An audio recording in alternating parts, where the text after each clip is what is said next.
Well, here we go. We finally got cleared out. Both snow blowers conked out right at the very end, so I don't know what's going on there. Although I'm glad it worked today. They worked today. We're using Dave and Brenda's driveway, which will really be nice. Try to keep this open here. I think we should be able to. Calling for high winds tonight. It's very, very cold today. Look at that. Yucca, yucca.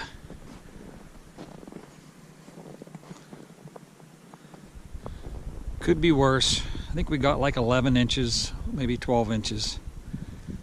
But it is brutally cold.